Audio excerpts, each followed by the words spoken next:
This episode is sponsored by Hive. Britain revolutionized the future with the might of industrial power. But now you can transform your own energy future and take control with the power of Hive. Hive makes the most of the sun, with solar panels turning sunlight into greener electricity and enabling you to sell excess back to the grid. And Hive's thermostats make it possible for you to heat your home without lifting anything more than a thumb and an impressed brow. Their heat pumps draw warmth from the air and they keep it exactly where you want it. No smoke, no waste. Hive's EV charger lets your car charge quietly overnight, recharging while you do too. Hive brings it all together. Heating, charging and solar, managed from one simple app in a quiet revolution. In the long history of power, Hive helps you finally know yours.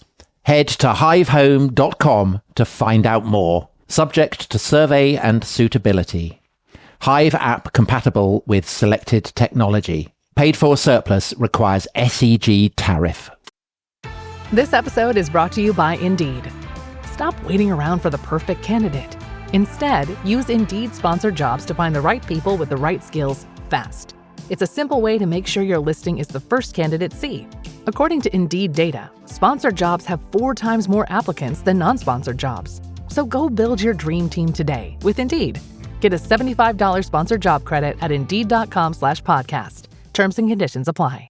The world moves fast. Your workday, even faster. Pitching products, drafting reports, analyzing data. Microsoft 365 Copilot is your AI assistant for work.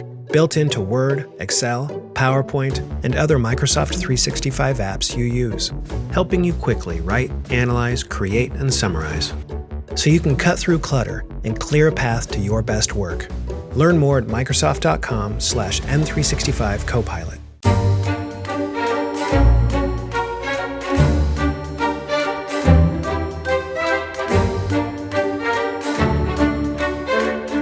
Hello everyone, and I hope you had a wonderful Christmas. Now we have 2 festive treats coming up for you today and on Thursday. And these are 2 halves of a show that we recorded at the Royal Albert Hall on the 4th of May this year with a full orchestra and professional opera singers. And it has to be said, me. So, like last year's episodes on Mozart and Beethoven, these episodes will be accompanied with music. The first episode, today's episode, is on Tchaikovsky, and Thursday's episode will be on Wagner. Enjoy.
So, welcome back to the Res History Live with Orchestra. We have the amazing Philharmonia Orchestra here with us.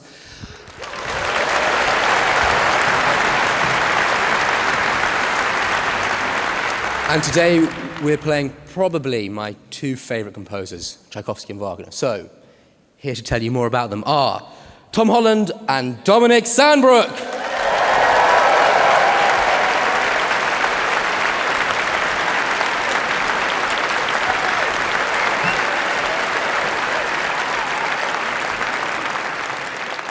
Hello, Kensington Gore. And welcome to The Rest is History.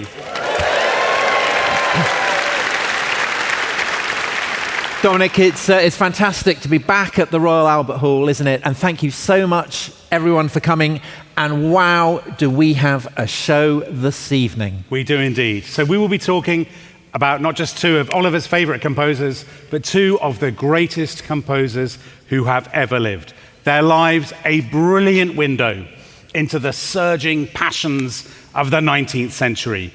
So we'll be in Russia under the Tsars, we'll be in Germany in the age of Bismarck, a world of romantic idealism, of sexual secrets, of Tom, some very pungent politics. Very pungent. We do like pungent politics on The Rest is History. This show really does have it all. It really does. And you've already had a flavour of the music we're going to be hearing this evening. So that, of course, was the opening of Tchaikovsky's ballet Swan Lake, first performed in 1877, and as Ollie said, played by the Philharmonia Orchestra and conducted by the equally brilliant Oliver Zeffman.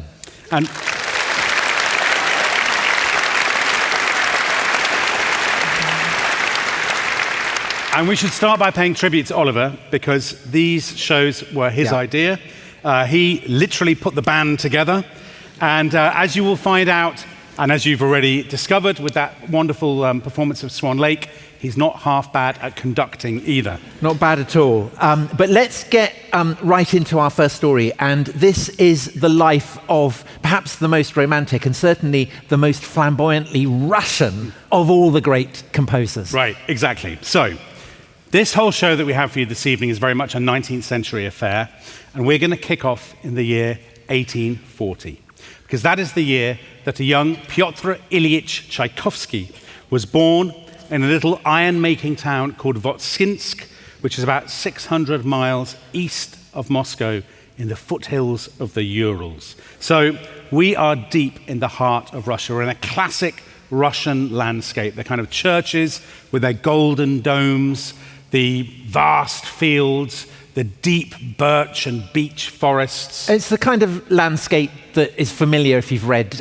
Tolstoy or Dostoevsky or any of the great Russian novelists, isn't it? Exactly.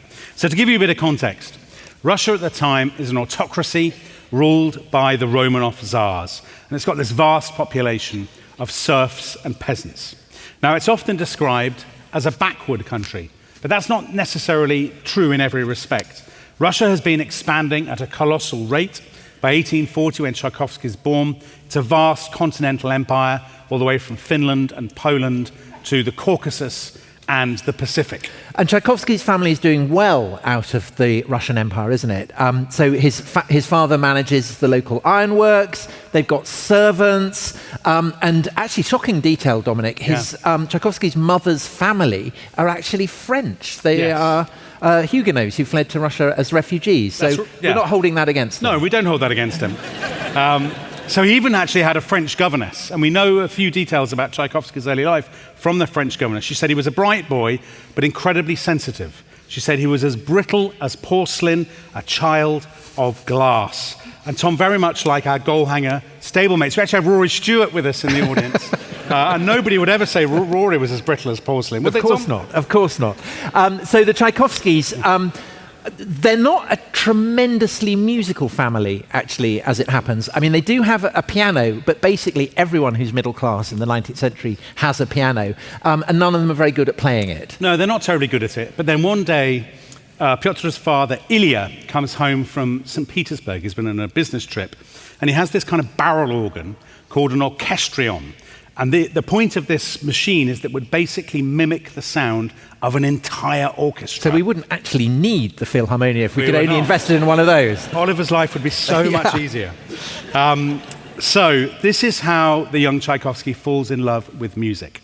Basically, you feed a sheet into this thing and you turn it. It could be, Mozart's greatest hits, and away you go. And actually, it's Mozart that Tchaikovsky really falls in love with. Mozart becomes his great hero. So in the next few years, the family move around quite a bit. They see the cities, St. Petersburg and Moscow. They go to different places in the Urals. And I often wonder whether this is, the fact that they move around, whether this gives Tchaikovsky one of his defining traits, which is an extraordinary affinity with the people and landscape of Russia, this intense sense of patriotism. Much later on in life, he wrote, "I have never come across anyone more in love with Mother Russia than me. I love Russian people, the Russian language, the Russian way of thinking. I love the sacred legends of the dim and distant past. I love it all." But the kind of almost the paradox of this is that even as it's very Russian, it's also very European, isn't it? Because European culture is still very marked by romanticism, by the cult of landscape, the cult of sensibility, and I guess above all the cult of nationalism. So all sorts of writers and composers across Europe, not just in Russia, are fascinated by folk traditions and history and ancient myths and legends. And we will be coming on to someone else who is interested in myths and legends in the second half. We will indeed.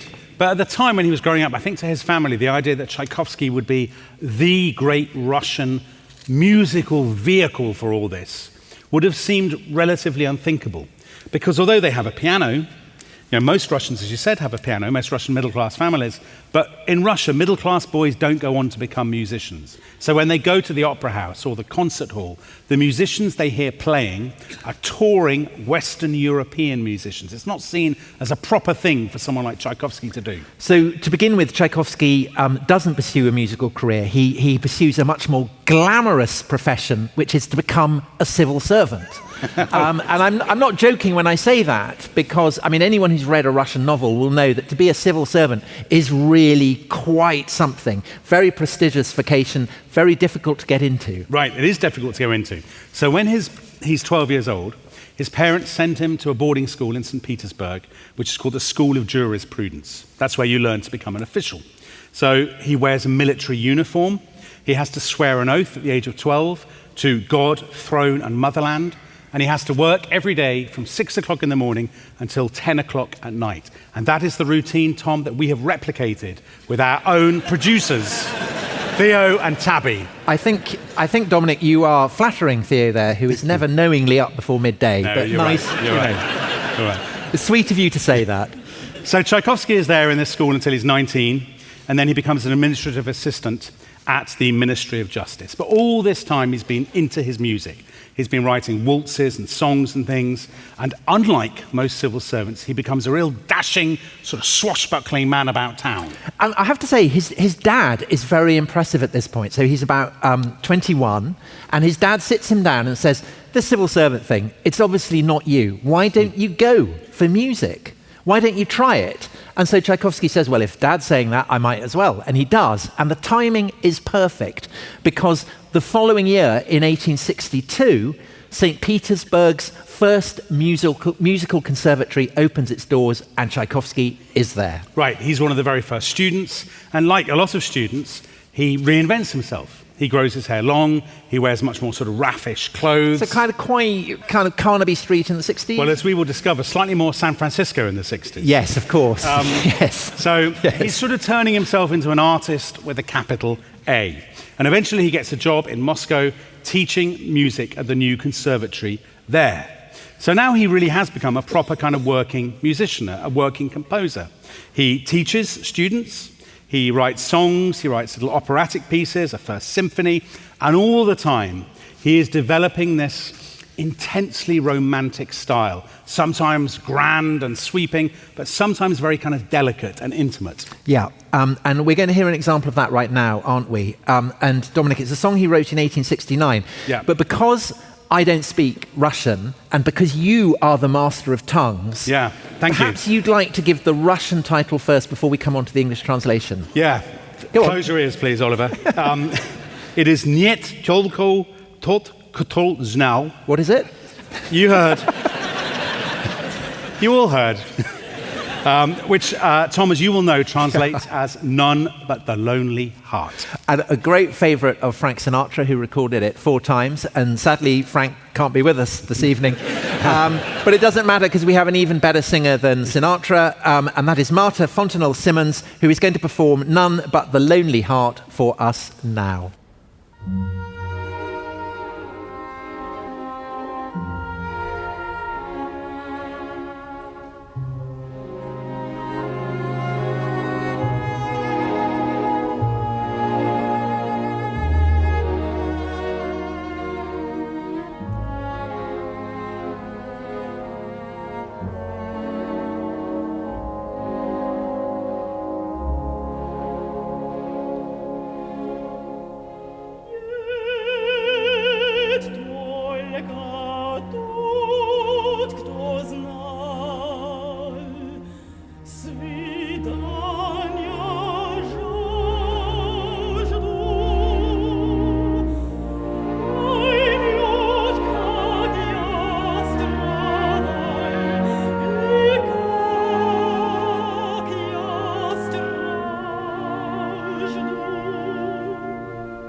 You see, who needs Frank Sinatra? That was Marta Fontenelle-Simmons and the Philharmonia Orchestra, conducted by Oliver Zeffman. Absolutely wonderful. Now, Tom, I know your Russian is absolutely perfect, so you won't need me to translate any of those lyrics. But just in case... For everyone else. Yeah, for everybody else. None but the lonely heart can know my sadness, alone and parted, far from joy and gladness. And they capture something, I think, that is central to Tchaikovsky's reputation, the great secret drama of his life, which is, of course, his love life. So Tchaikovsky probably first fell in love when he was a teenager, at the School of Jurisprudence, and his love object was another student, a young man called Sergei Kiriev, who was about 4 years younger than himself. Now, it probably wasn't a physical relationship, probably a case of adoration from afar, but then Tchaikovsky fell for another young man, Alexei Apukhin, who ended up becoming a poet. And this probably was a physical relationship, and it was the first of many in Tchaikovsky's life. And I think it would be fair to say that the vibe of Russia in the 19th century isn't massively kind of gay-friendly, is it? So we are doing a series starting tomorrow, actually, on Peter the Great, and he had decreed the death penalty for any hint of homosexuality in the army back in 1706. And then in 1832, Nicholas I, another Tsar, had declared that any civilian convicted of homosexual behaviour would be packed off to Siberia, which, to be fair, basically seems to be the response of Russian Tsars to almost anything. But most of these punishments were never carried out. And I think that's because in 19th century Russia, homosexuality, it didn't kind of define you. It wasn't an identity. It was seen as just being a taste. And so if you had money and if you had connections, the chances of prosecution, let alone conviction, were actually very, very small, weren't they? Yeah, they were small. It's really interesting. So, as you said, homosexuality is condemned as a vice by the Orthodox Church. But it's fascinating that in all Tchaikovsky's life, there is only one tiny hint of scandal or public criticism. And that's a newspaper article in 1878 that was sort of muttering darkly about the teacher's love affairs at the Moscow Conservatory. And even though Tchaikovsky visited gay brothels, he went cruising in parks, he made no secret of his affection for handsome young men, that was really the only tiny hint of public scandal in all his life. But that hasn't stopped Tchaikovsky's biographers since from kind of basically tearing each other to shreds over the question of whether he felt haunted by his sexuality or whether he was completely mellow about it. Yeah, so in the Soviet Union, this was a big problem for historians and biographers of Tchaikovsky. And they went out of their way to play down his sexuality. And in fact, Soviet historians effectively went into the archives to erase material that they thought presented him in a bad light. But in the West, but particularly I have to say in Britain, people tended to play it up. So in the 20th century, Tchaikovsky became, in Western scholarship, he was seen as the gay composer. So first of all, kind of condemned as a hysterical neurotic, and then held up as a hero of gay rights. But I mean, not saying that he's a hysterical neurotic, but there are hints that he struggled with his sexuality, aren't there? I mean, that he finds it hard to sleep at times. He seems to have become depressed. Yeah. He has kind of nervous breakdowns occasionally. Yes, but that said, most recent writers point out that he led a very active and indeed very colourful love life. In fact, I think we can safely say a little too colourful for 21st century tastes, because he almost always fell for men who were a lot younger than himself. Oh, boys. Well, he was particularly drawn to boys of about 14 or 15, which a lot of people may find very unsettling. So, I mean, he's the kind of the Russian Oscar Wilde, maybe, in that sense. So a great gay icon, but a lot of his gay relationships are with people who are much younger than him, and so inevitably there is a kind of power differential there, isn't there? Yeah, I think that's fair to say. I think it's a pattern you see again and again in Tchaikovsky's life. So there's a musical prodigy called Vladimir Shilovsky, who's 14. Then there's a 15-year-old, a music student called Edward Zach. And Tchaikovsky had a real passion for him. And Zach actually ended up taking his own life a few years later. And a lot of this story is very murky because it was effectively erased by Soviet censors. So it's very hard to say what exactly happened between them, but what we do know is that Tchaikovsky was absolutely devastated afterwards. And one of his biographers says, you sense the presence of a complex and intense psychodrama that is almost entirely hidden from view. And hidden from view, presumably because Tchaikovsky himself is trying to bury it. And so there's kind of doubly a kind of darkness, a darkness that Tchaikovsky wants to bury the memory of this in. Yeah. but also a kind of personal darkness that Tchaikovsky is feeling, kind of element of self-hatred, perhaps almost depression. I think that's fair to say. I mean, after Zach's death, he goes into this deep, deep depression, and then, as so often, he emerges with a great burst of energy. So it's 1875, he comes out of this depression and is commissioned to write a ballet, and that became the piece we heard at the beginning, Swan Lake, one of the most beloved pieces in the whole canon. And then a year after that, he falls in love again with a violinist called Josef Kotek, who was then 21. When, for hours on end, I hold his hand in my own, passion rages within me with unimaginable force. My voice shakes like that of a youth, and I speak a load of nonsense. And Dominic, that is Tchaikovsky, not you. That's not me on... No. Right. That's not me talking about Theo, Tom. Yeah. That's Tchaikovsky talking about this bloke, Kotek. So this is a letter that he writes to his brother Modeste, his younger brother Modeste, who is also gay. And they would talk quite openly about all of this, which leads me to think that Tchaikovsky is probably not quite as tortured and as repressed as we often assume. I suppose another issue is, honestly, who ultimately cares? Does this matter?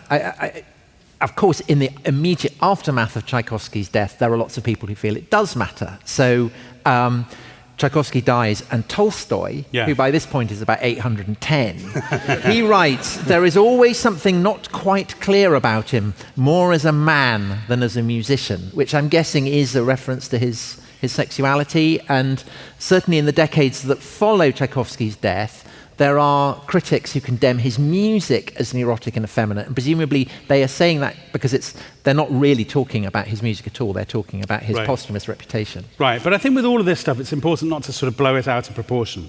So there's a great music critic of the 20th century called Richard Taruskin, and he wrote a brilliant essay on all this, which actually Oliver, our conductor, put me onto. And Taruskin said, look, we should stop seeing Tchaikovsky as this angst-ridden, guilt-ridden kind of neurotic artist.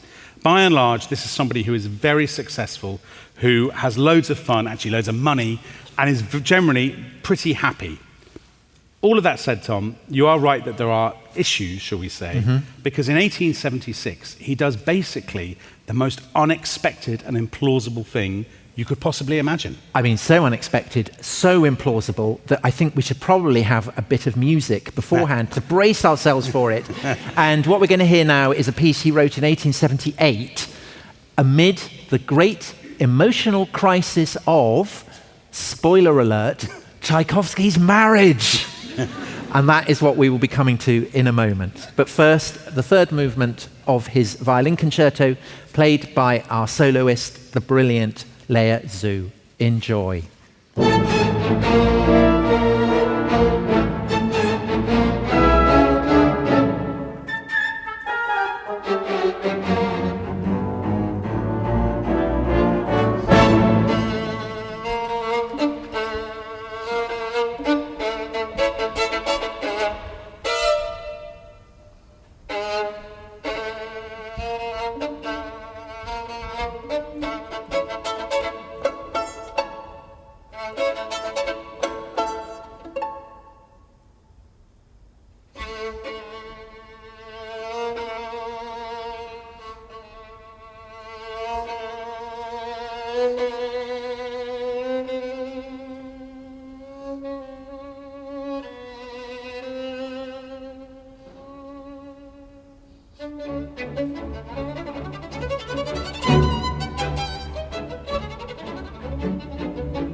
This episode is brought to you by the Philharmonia Orchestra, who are turning 80 this year. And to celebrate, they are giving away 80 free tickets for first-timers for every concert in their 2025-2026 London season. Now, if you've never booked with the Philharmonia before, you can choose any concert in their London season. They're all at the South Bank Centre. You can get 2 tickets completely free. There is no catch, just world-class music live. So the Philharmonia's first concert was in 1945, and ever since then they have been a part of Britain's cultural fabric, constantly evolving and always ambitious. They have scored more than 150 film soundtracks and video game soundtracks. They've collaborated across all kinds of genres, classical icons, jazz, they've even done heavy metal. I mean, this is not just orchestral, it is adventurous. So, this is your chance to experience one of Britain's great orchestras and some of the world's top soloists in one of the world's great venues. To book, head to philharmonia.co.uk/free tickets. That is philharmonia.co.uk/free tickets. Come for the music, stand for the ovation. This episode is brought to you by Hotels.com. Make your next trip work for you. Hotels.com just rolled out a game-changing feature called Save Your Way, and it's as simple as it sounds. When you book a trip as a Hotels.com member, you decide how to use your savings. Choose to take the instant savings now or to bank the savings as rewards for later. It's your call. Envision converting discounts on this week's stay into rewards for a luxurious beach getaway next year. No complicated maths, no blackout dates. Just you choosing how to make your travels work harder for you. Only at Hotels.com. Save Your Way is available to loyalty members in the US and UK on hotels with member prices. Other terms apply. See site for details. This episode is brought to you by Rocket Money. Tom, we often talk about how to organise our finances. I'm very conscious that I'm paying for a lot of mad subscriptions. And there's one thing that we've talked about often on this show. It's the thing that we probably hate more than any other, and it's a hidden fee. I would love to get my finances under control. There are all these things piling up on our bank statements, and I think I need to fix this problem. I need to sort this out and to stop this. I mean, my finances are so chaotic that I need this app. So I'll tell you what it is. It's called Rocket Money. It's a personal finance app that helps find and cancel your unwanted subscriptions. It monitors your spending and it helps to lower your bills so that you can grow your savings. With Rocket Money, you can track all of your subscriptions and you can easily cancel within the app with just a few taps, saving you time, avoiding charges. And you can also set budgets and goals and get personalized insights and regular reports to track how you're doing. They will even send you real-time alerts for large transactions, upcoming bills, refunds, and even low balances. So let Rocket Money help you reach your financial goals faster. Join at rocketmoney.com/ishistory. That's rocketmoney.com/ishistory. rocketmoney.com/ishistory. Experience a membership that backs your business journey with American Express Business Platinum. Earn 5 times membership rewards points on flights and prepaid hotels booked on AmexTravel.com. Plus, enjoy a welcome offer of 200,000 points after you spend $20,000 on purchases on the card within your first 3 months of membership. American Express Business Platinum. There's nothing like it. Terms apply. Learn more at americanexpress.com/business-platinum.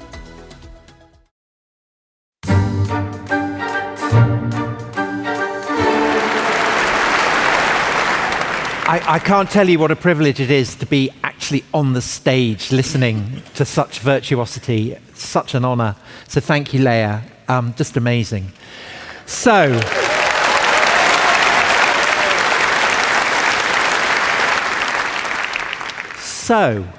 Dominic, Tchaikovsky's marriage. I think we've established he's very much not the marrying kind of a guy. No. So what's going on there? I mean, does he think it's his duty? He's got to lie back and think of Russia? What's going on? Yeah. Tchaikovsky felt the pressure of social expectation, basically. Right. I think he felt that he ought to get married, that it was the thing to do, whether he wanted to or not. So already in 1868, he had proposed to a soprano called Désirée Artaud, which I think is a sensational name for a soprano. Right. And she says yes. Yes, she did, but it very quickly, I think much to his relief, fizzled out and she married somebody else. But then in 1877, he started getting letters from a young woman called Antonina Milyukova. And she had very briefly been a student of his, a music student. Now, Tchaikovsky had completely forgotten her, but she had certainly not forgotten him. She had developed this great crush on Tchaikovsky, and she basically starts sending him these letters. She's a super fan, I suppose. And he agrees to meet her, and at the second meeting, I think very recklessly, he asks her to marry him. And immediately she says, "Oh, yes!" Brilliant. And Tchaikovsky thinks, "I have made a huge mistake."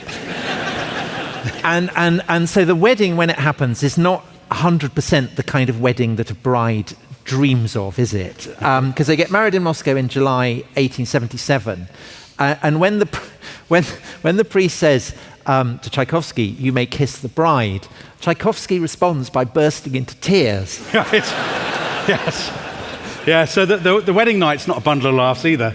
Because as soon as they reach the hotel, Tchaikovsky, in sort of desperation, takes a massive sedative and goes straight to sleep. And poor Antonina has no idea what's going on. But it's fair to say nothing much is going on. Right. Because a few days later, Tchaikovsky writes to his brother and he says, "Look, I find my wife absolutely repulsive." And Tchaikovsky capable of great charm, but not on this occasion. No, not on this occasion. So he's very miserable. He's made a terrible mistake. He thinks about throwing himself into the river Moskva, but in the end, he basically flees to the countryside and leaves Antonina behind. And not just the countryside, right? I mean, he goes on a massive European holiday. So he goes to Paris, to Florence, to Rome, to Vienna, desperately trying to think of ways to avoid her. Yeah.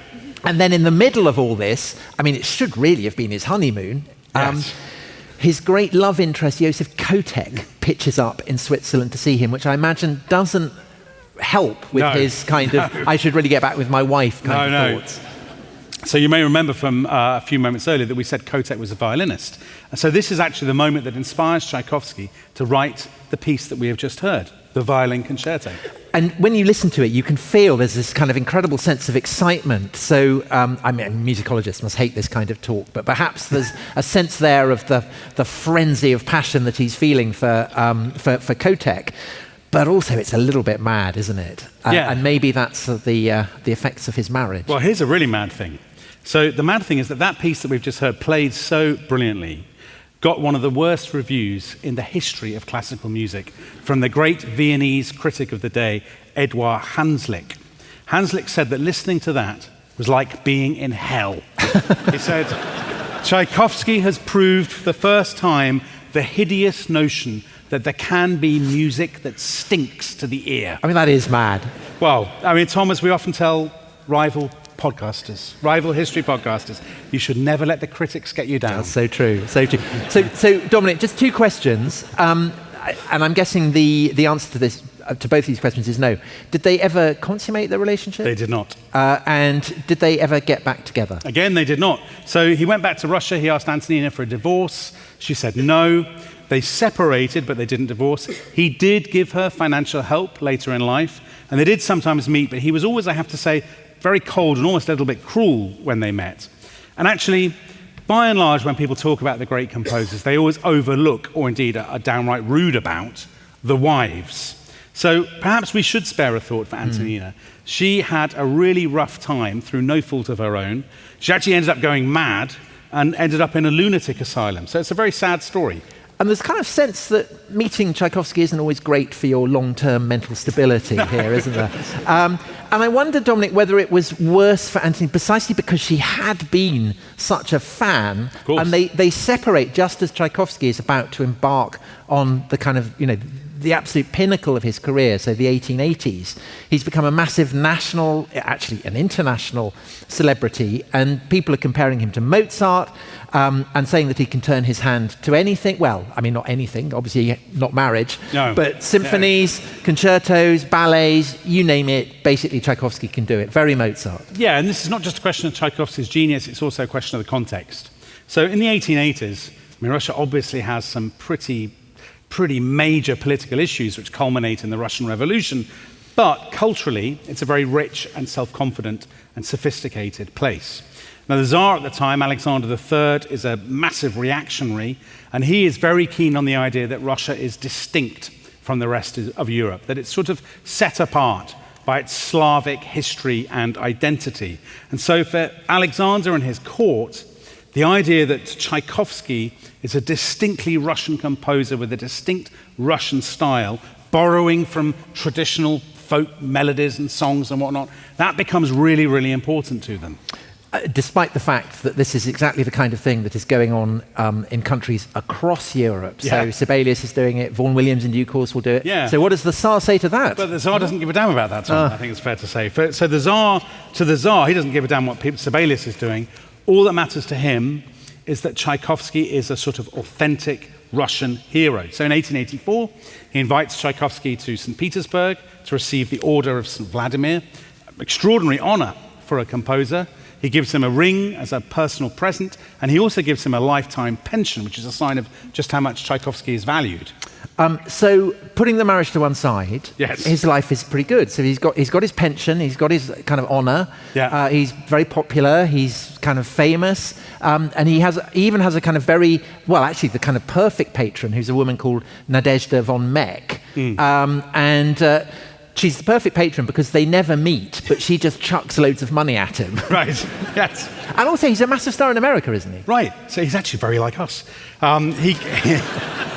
He goes to New York in 1890. He conducts at Carnegie Hall. He loves it. The thing he loved most when he came back, and he couldn't stop talking about it, was the telephone in his hotel. He was amazed by this telephone, and he kept ringing the reception just to kind of try out the phone. Very like Theo Young-Smith on our American tours, ringing for room service. He was never off the telephone, was he? And then when he gets back home from America, he gets to work on one of the most joyous and celebrated things that he ever wrote, and that is his ballet, The Nutcracker.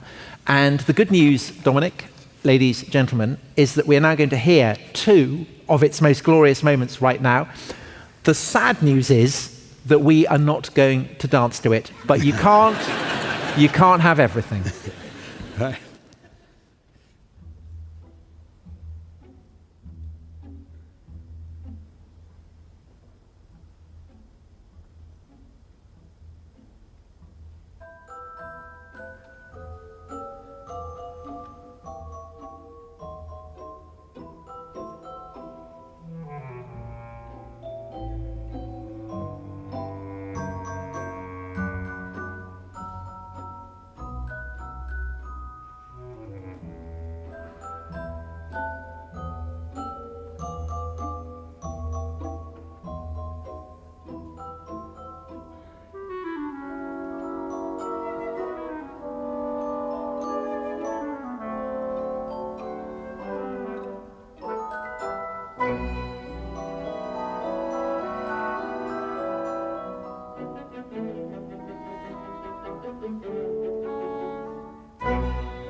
So that, of course, was the Dance of the Sugar Plum Fairy and the Russian dance, both from the Nutcracker. And Dominic, it's starting to feel a lot like Christmas, isn't it? Because, of course, the Nutcracker, the story of a wooden Nutcracker doll that comes to life at Christmas. Yes, and that was first performed in St. Petersburg in December 1892. So at the time, Tchaikovsky was 52 years old. He was at the peak of his powers, the peak of his popularity. And he's probably got, 20 years ahead of him writing unimaginable masterpieces. But just a year later, his story takes a tragic twist. So on the 10th of October, 1893, Tchaikovsky arrives in St. Petersburg by train, and he's planning to stay with his younger brother, who we've already mentioned, Modest. And Dominic, we're going to be talking about the history of St. Petersburg in a couple of weeks on the podcast because, of course, we're doing Peter the Great, and St. Petersburg is founded by Peter the Great on very marshy, very boggy land, a lot of mosquitoes, and so it is notoriously unhealthy, isn't it? Right. It's always been plagued by cholera outbreaks, one of which is raging in the autumn of 1893, and all the restaurants have been told by the authorities that they have to boil their water before giving it to the customers. But 10 days into his stay, the 20th of October, Tchaikovsky goes out with his mates on the Nevsky Prospect, and they go into a restaurant, and he asks for water. And the waiter says, "We've just run out of all the boiled water. If you hold on a little while, we'll get you some more." Tchaikovsky says, "I don't want to wait. I'm very thirsty. I'm sure it's fine. Just bring me a glass of unboiled water." You can probably guess what's coming. The next day, he complains of feeling unwell. He says, "Don't call a doctor. I'm sure it'll be fine." 3 days later, by the time they do call a doctor, it's obvious it's not fine.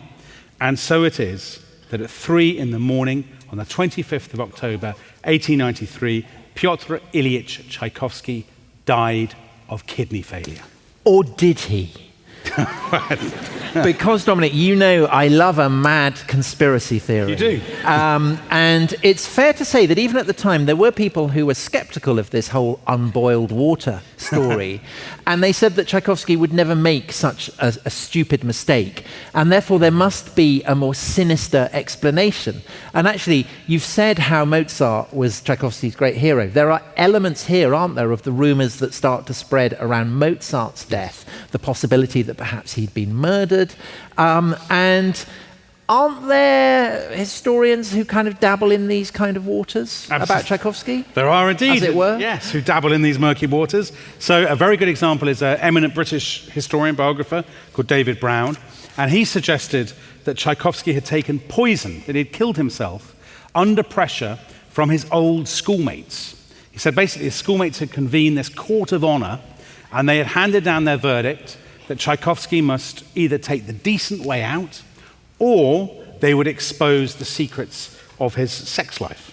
And what credibility do you give to this theory? You know my methods, Tom. I find this very unconvincing. You see, first of all, Tchaikovsky doesn't strike me as a man who is haunted by guilt or anxiety or fear in the autumn of 1893. Actually, he's on cloud 9. He's just finished his 6th symphony. He's in very good form. Actually, I think behind all this, people struggle with, the idea that a superstar, an international celebrity of this kind, an artist, could be cut down by something so random and so meaningless and banal.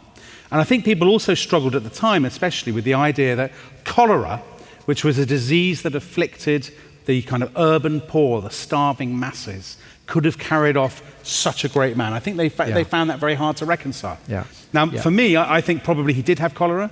I think the boiled water story, as bizarre as it is probably true. Anyway, what we do know is that his funeral was a massive deal. It was the first commoner's funeral ever to be held at the Kazan Cathedral in St. Petersburg, and it's a sign of his celebrity and his importance that 60,000 people applied for tickets. So that's Tchaikovsky not just dead, but now buried. And Dominic, I wonder, can you give us your verdict on Tchaikovsky? Where does he stand in the history of music? So, a lot of people would see him, well, he's undoubtedly Russia's most beloved composer. Yeah. I think there's a very good argument that he's Russia's greatest composer. There have always been critics who have dismissed him as a bit lightweight or a bit easy, as a bit of too audience-friendly. I don't think that's a bad thing, by the way, being audience-friendly. I know you don't, Dominic. The comparison with Mozart, I think, is a good one. I think nobody since Mozart could do so many different things so quickly and so skillfully. And more broadly, Tchaikovsky has come to represent the idea, the musical idea of a Russian soul, the idea of Russia itself, sort of torn between Europe and Asia, East and West, all of that stuff. And he would have loved that, wouldn't he? Because he was a massive patriot. His country meant so much to him. What was the thing you were saying about, he said that I've never come across anyone who loved Mother Russia more than I did. Right, exactly. So basically, he is to Russia what you are to Britain. Oh, Tom. Love it. Thank you. That's very kind. That's kind. You're welcome. You're welcome. Well, to capture that, there is one work, of course, above all. And this is the work that really captures, I think, his Russian patriotism. And it was commissioned in 1880 for the opening of the Cathedral of Christ the Saviour in Moscow. And this cathedral had been commissioned years before, hadn't it? And it was designed to serve as a memorial to the sacrifices made by the Russian people in their defeat of the invasion by Napoleon, which had happened in 1812. Napoleon had occupied Moscow but had been defeated by the Russian strategy and by the winter, and had been forced to retreat in terrible circumstances, had ended up kind of getting frostbite and eating frozen horses and all kinds of things. And you look gutted at this failure of French strategy, Dominic. Well, absolutely devastated. History, as regular listeners to the rest of this issue will know, is littered with French catastrophes. And this is one of the most purely enjoyable. Anyway, Tchaikovsky, he agreed to write a short piece of music for the opening ceremony. And this piece captures the whole story of the 1812 campaign. So you get the kind of melodies of the Russian Orthodox Church, you get folk tunes, you get Tom, the strutting bombast of the Marseillaise. Strutting bombast. You get bells, you get gunfire, you get celebrations, and you even get cannons. So it's literally a banger, ladies and gentlemen. By far Tchaikovsky's most popular work, and I think there is no better piece with which to close his story and this half. Right, well, before we have the music, let me just remind you that we'll be back after the interval in the second half with the life of Richard Wagner. Now, can I just ask, are there any members here of the Rest is History Club? Yeah. Well, that's very good to know. And as always, the good news for you club members is that you can hear that second half right away. You don't have to wait. Ad-free. But I'm afraid the rest of you will have to wait until after the interval. It's such a bargain, isn't it, Dominic? It's such a bargain. But for now, we leave you with Oliver Zeffman, with the Philharmonia Orchestra, and with Tchaikovsky's 1812 Overture.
Thanks so much for listening. We will be back on Thursday in 2026, our first episode of the year, and that will be with the second half of that show that we recorded at the Royal Albert Hall.